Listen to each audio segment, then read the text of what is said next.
Vous savez, chère communauté, j'espère que vous allez très bien. Ok, je profite de ce partage pour vous souhaiter un très bon week-end de partout où vous me suivez. Ok, nous sommes le samedi. Ok, alors je vous souhaite un très bon week-end. Alors, comme d'habitude, je m'adresse toujours, ok, à la communauté africaine en général, mais plus particulièrement à la jeunesse. Ok, c'est toujours comme ça. Vous savez, chers frères et sœurs, réellement, je dirais que avoir de l'intelligence et de la sagesse, vraiment, c'est des capacités ne sont pas un prestige, ok? C'est une lourde responsabilité. Et quand je parle de l'intelligence, je ne parle pas de l'illusion, ok? Qu'on nous a longtemps vendu à travers le système éducatif, ok? Ce n'est pas de l'alphabétisation que je parle, ok? Je ne parle pas de ces soi-disant intelligences qu'on prétend acquérir à travers les universités. Ce n'est pas cette intelligence-là que je parle, ok? Je parle de l'intelligence naturelle innée. C'est cette intelligence que je parle, ok? C'est de ça que je fais allusion. Je ne suis pas dans l'histoire là de l'intelligence collectée à travers les universités. Non. Moi, je ne considère pas cela comme de l'intelligence, ok? Et selon ma compréhension, ce n'est même pas de l'intelligence. Okay? Je parle ici de l'intelligence naturelle, innée. Okay?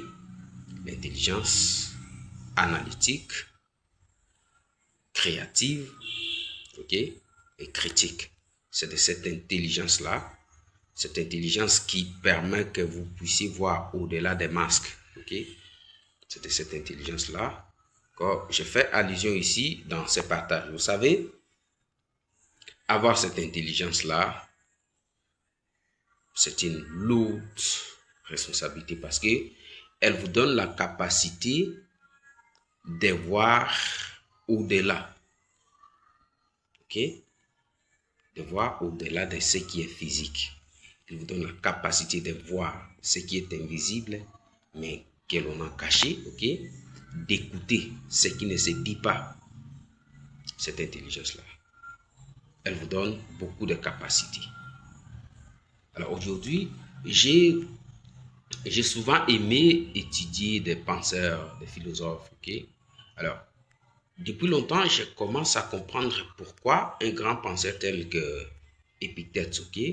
Je comprends c'est des raisons qui l'avaient poussé, ok? De ne pas vivre au milieu de ses semblables, ok? À tel point qu'il ait choisi de vivre dans la forêt avec des animaux jusqu'à ce qu'il était mort dans la forêt, ok? Je commence à comprendre même ces raisons pour lesquelles il pleurait quand il voyait des petits enfants et quand on lui demandait, il disait quoi? Il a vraiment, il sent, ok? Il sent de la douleur, il sent de la peine que ces petits enfants qui sont nés, naître et innocents, grandissant, ils vont apprendre, ils vont copier, ils vont reproduire toutes les bêtises, l'ignorance de leurs parents et ancêtres. Parce qu'en réalité,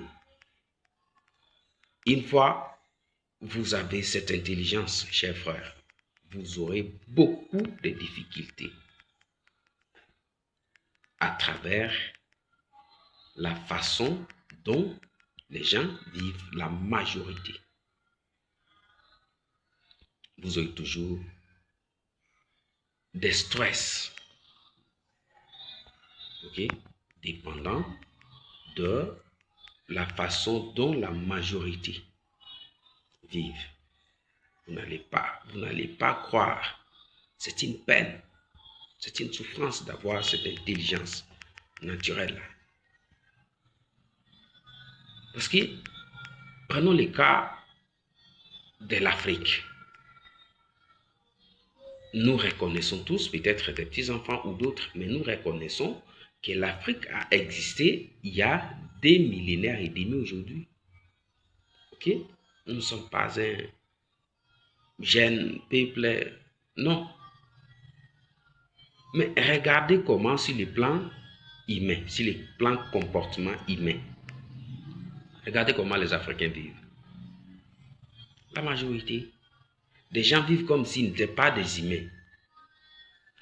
À tel point que nous soyons demeurés dans le sous-développement jusqu'aujourd'hui.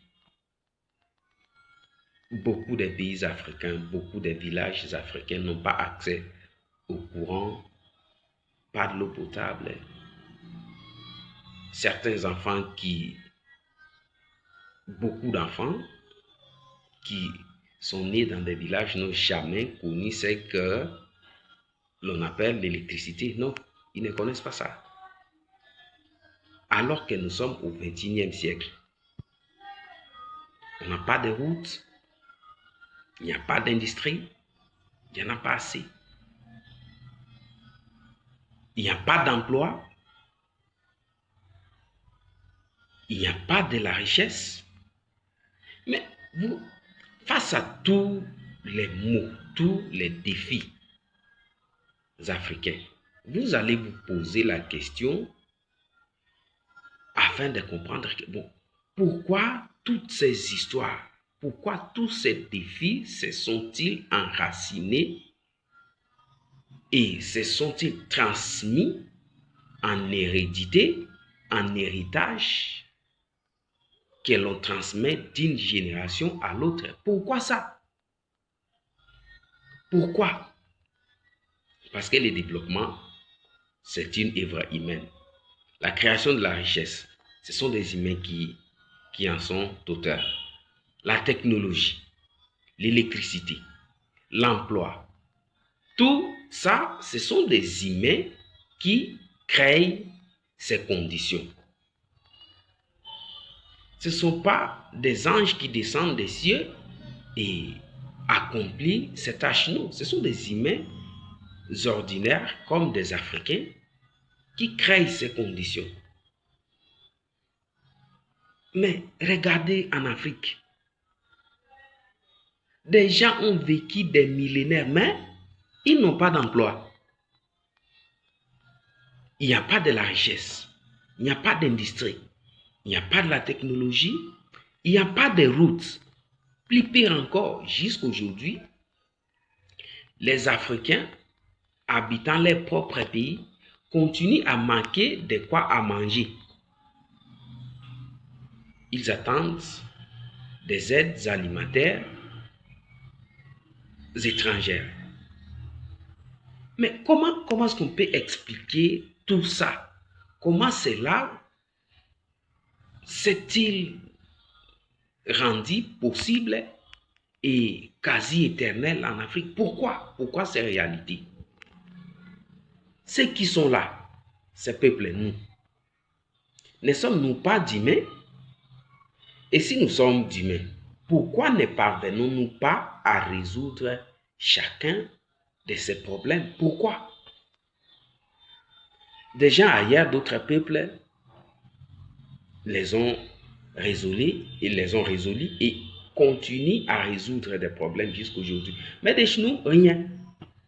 Mais qui sommes-nous au juste? Jusqu'aujourd'hui, la majorité, je ne dis pas tout le monde, ok? La majorité d'Africains, beaucoup, n'ont pas encore compris que la reproduction constitue la reproduction, ok? Le fait de donner naissance aux enfants. Beaucoup n'ont pas encore compris que cette pratique, ok, compte parmi les voies qui mènent tout droitement dans la pauvreté. Beaucoup ne l'ont pas encore compris. Parce que la reproduction n'est pas une réponse à la pauvreté, ni au sous-développement, moins encore au chômage et à la faim. Non. Mais regardez comment les Africains se sont accrochés. Regardez l'addiction que les Africains ont en ce qui concerne la reproduction. Vous vous retrouverez devant des jeunes gens de sexe opposé. L'homme n'a aucun emploi, il est sous-logé, nourri par ses parents encore. Il n'a pas d'emploi, il n'a aucun sou. La femme de même. Ces gens-là se réunissent, les premières réalisations, c'est la reproduction. Papa, sous-logé, dépendant à 1000%, la maman de même. Ce sont ces gens-là qui vont se précipiter pour devenir des parents. Ils font les premiers enfants, vu qu'eux-mêmes sont des malheureux, incapables de prendre l'enfant, incapables d'abord de se nourrir eux-mêmes. L'enfant, victime, il va tomber dans ces trous-là. Les premiers enfants, malnutris, il ne peut pas étudier, on ne peut même pas assurer son alimentation, ni son habillement. Au lieu de penser en termes de solutions, bon, nous sommes dépendants de nos parents. Qu'est-ce que pouvons-nous faire pour pouvoir assumer notre vécu quotidien, pour assumer notre autonomie? Non. Ces malheureux ne peuvent jamais penser de la sorte. Que vont-ils faire? Ils vont créer un autre enfant. Ils vont ajouter un autre problème. Donc, jusqu'aujourd'hui, en Afrique, 80% des humains qui sont en Afrique n'ont pas encore compris que la reproduction n'apporte aucune solution, aucune contribution face aux défis millénaires qui ne sont d'autres que le chômage, la pauvreté, la faim, le sous-développement et tout ce que vous connaissez. Jusqu'aujourd'hui, des gens vivent toujours dans cette ignorance, pensant que faire d'enfants est une solution aux problèmes qui nous gangrènent. Mais si l'on n'a pas compris que faire d'enfants n'est pas une solution aux problèmes de la vie, cette connaissance qui ne demande pas d'accès à l'Internet ni à l'électricité, ça ne demande absolument rien pour arriver à comprendre que faire d'enfants n'est pas une contribution ou soit n'est pas une solution du chômage, de la pauvreté, du sous-développement, de la faim, tous les problèmes que nous subissons en Afrique. On n'a pas encore compris que faire d'enfants n'apporte aucune solution. Par contre, ça amplifie les taux de ces problèmes. Si l'on n'a pas encore compris que faire d'enfants ne résout aucun problème qui nous affecte. Quand parviendrons-nous à comprendre ce qui nécessite de l'accès à l'Internet, à la technologie et à la spiritualité? Quand comprendrons-nous les fonctionnements, ou soit l'invention d'un avion, l'invention d'un téléphone, l'invention d'un véhicule, l'innovation dans les domaines industriels, ainsi de suite? Quand parviendrons-nous à comprendre ces choses-là qui nécessitent d'accès à la technologie et d'autres choses? Parce que jusqu'aujourd'hui, dans nos têtes, nous pensons toujours que faire d'enfants, c'est l'unique devoir du peuple africain. On pense comme ça. On pense que faire d'enfants est une solution aux problèmes qui nous affectent. On n'a pas encore compris que faire d'enfants ne modifie absolument rien dans la vie humaine. On n'a pas encore compris ça. Jusqu'aujourd'hui, si des gens dans leur propre pays continuent à manquer de quoi à manger, quand allons-nous comprendre certaines choses qui demandent de la technologie, qui demandent d'accès à l'Internet et beaucoup de facteurs additionnels? Quand? Si l'on est encore incapable de nourrir sa propre bouche, si l'on n'a pas encore compris comment nourrir sa propre bouche, comment allons-nous comprendre les rouages du développement? C'est triste. Quels humains sommes-nous? Et vous verrez, ces gens-là, ils sont là, ils sont contents. Dans les bêtises, ils sont contents. Ils font d'enfants en désordre. Je ne sais pas. Vous regardez comme ça, vous dites que est-ce que celui-ci mérite d'avoir autant d'enfants? Il ne mérite pas. Mais il continue à créer d'enfants voués, ok, destinés au... Je ne sais pas. C'est triste. Vraiment, quand vous avez cette intelligence de voir ce qui est caché derrière l'apparence physique, chers frères, vous aurez certainement des difficultés de vivre avec des gens autour de vous. Parce que vous n'allez pas croire que ce soit un humain qui pose un tel acte. Il n'a pas les raisonnements, il ne critique rien, il n'analyse rien, il ne se rend compte de rien. Donc, il fait que ce qui lui traverse l'esprit, il le fait. Mais, c'est triste. Je ne sais pas. Vous êtes chômeur. Vous voulez avoir une femme et des enfants. Mais comment allez-vous nourrir ces enfants, chers frères? Comment? C'est triste.